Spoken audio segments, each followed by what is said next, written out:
Better,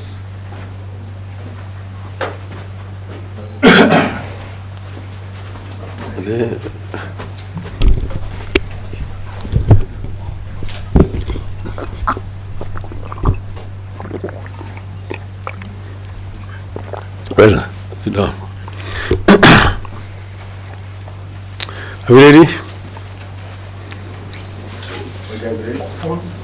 Phones on silent.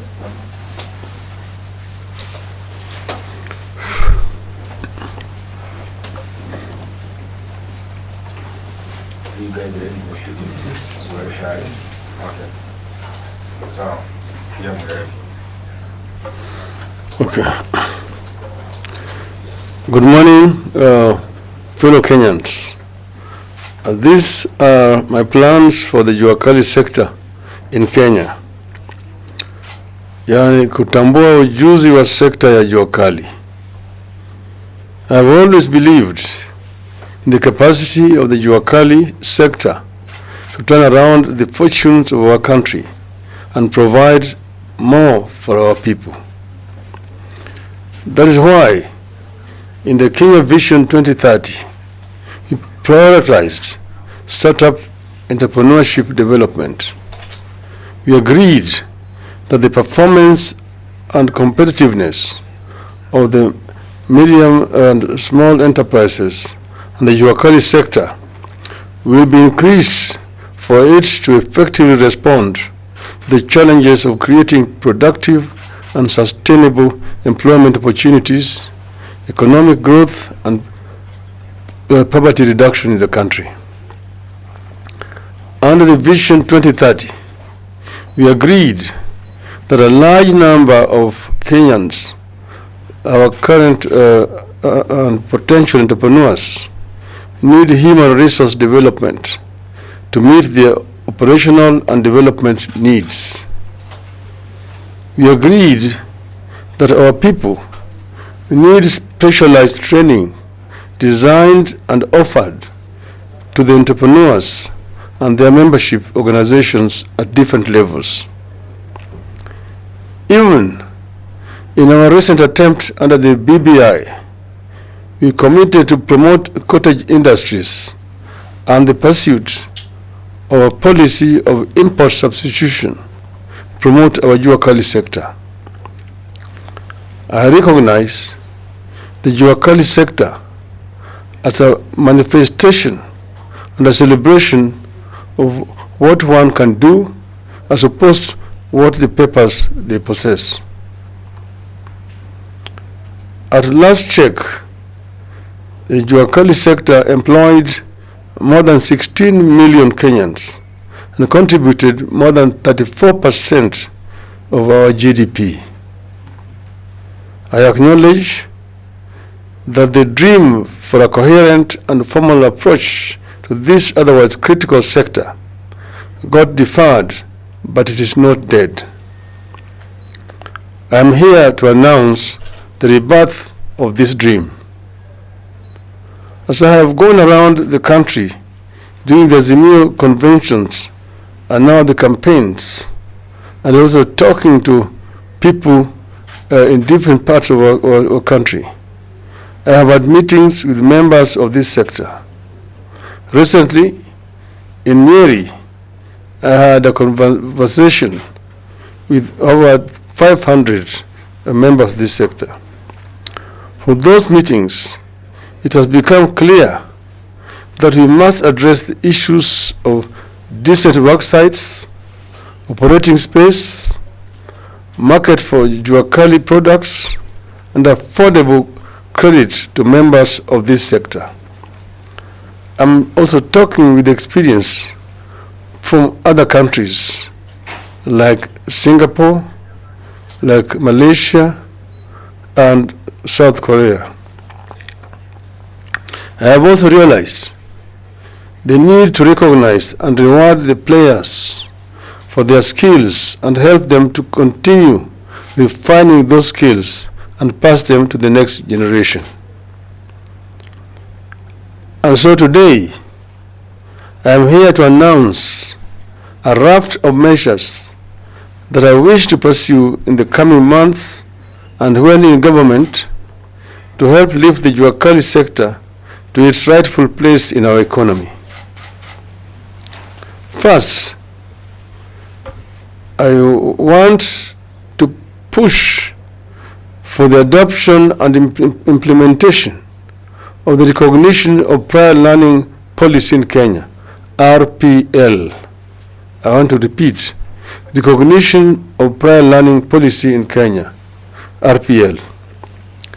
The RPL provides for recognition of knowledge, skills, and competencies, regardless of where and how they were acquired. It is a progression map to facilitate the transition of skilled workers from informality to formality.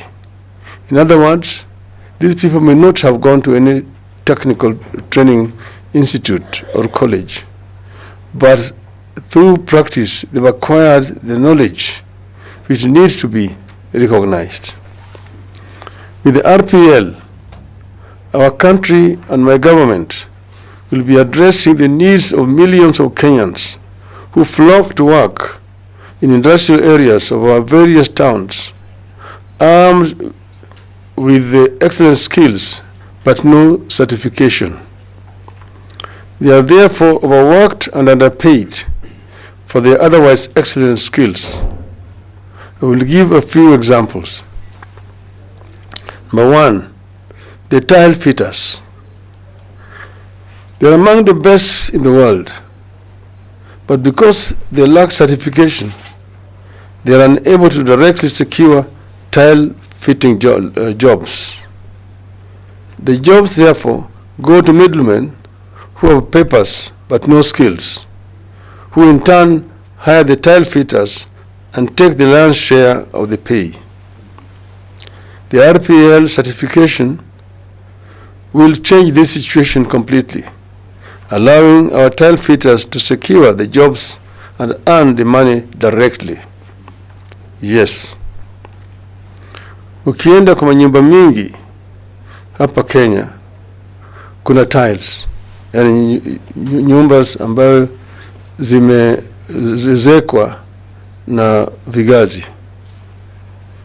Wale ambao wanafanya hii kazi wako na ujuzi mkubwa, lakini matajiri wanawaambia ya kwamba watapata shilingi moja kwa kila tile.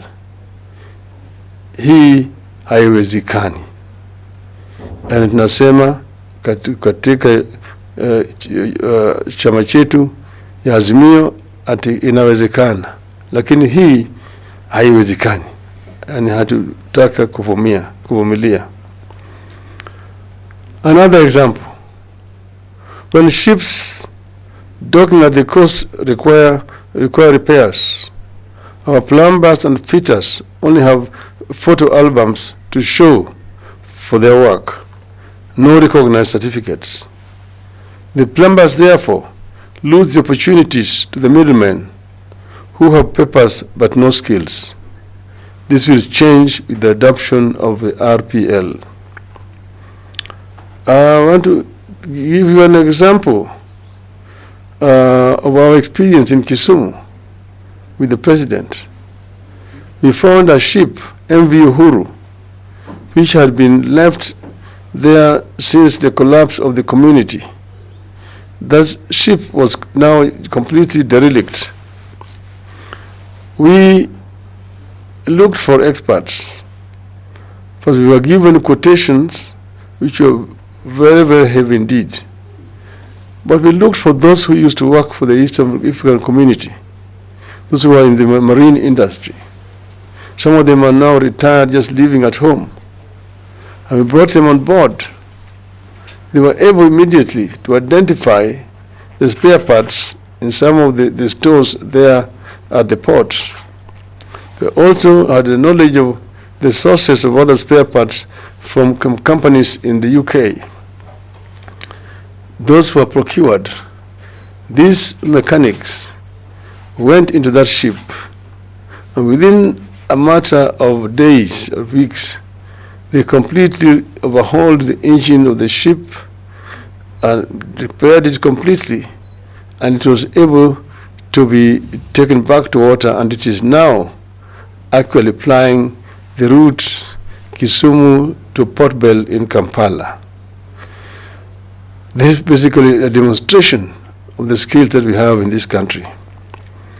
Our furniture makers at various Jua Kali points across the country, like for example Ngong Road, we all agree they make great furniture, but many of them have to go through brokers to reach the high-end market where their products are sold at very high prices, while the makers earn peanuts.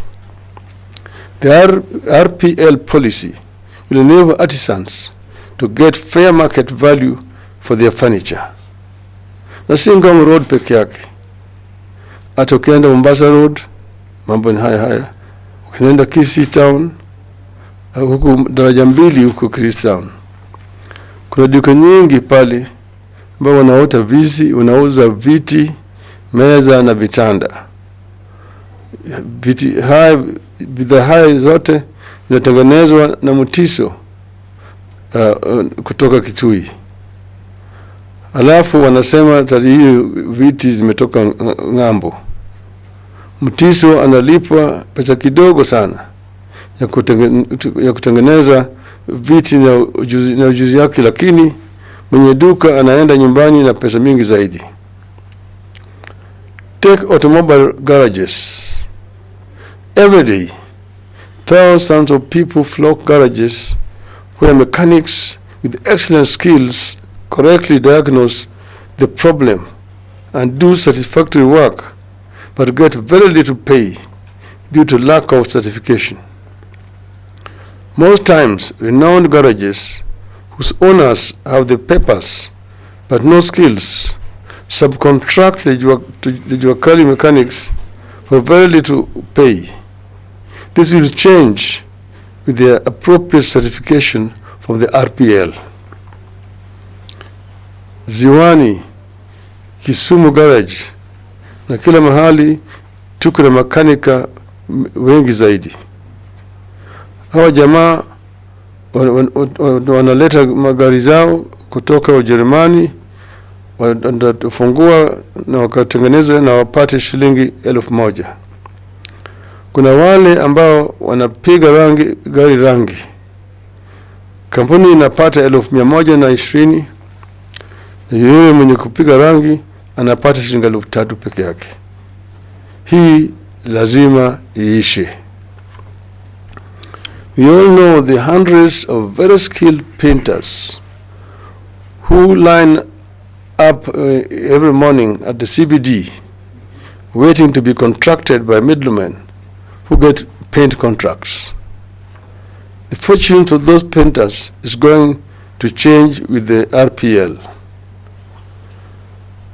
Utakuta Osoro, utakuta Kinyanjui amekaa kando hapo barabarani, hapo ufungamano street.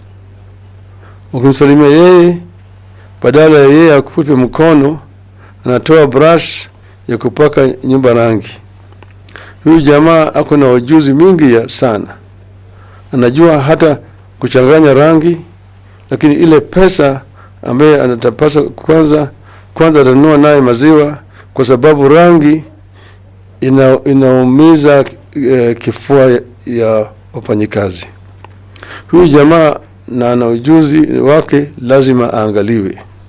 Maana yake jamaa akitoka pale anaajiriwa, anafanya kazi siku mzima, lakini ikifika jioni ile pesa ambayo anapewa ni kidogo sana, na yule middleman ambaye alimtoa kule ufungamano street yanapata pesa mingi zaidi. Haya hatutaki kuvumilia.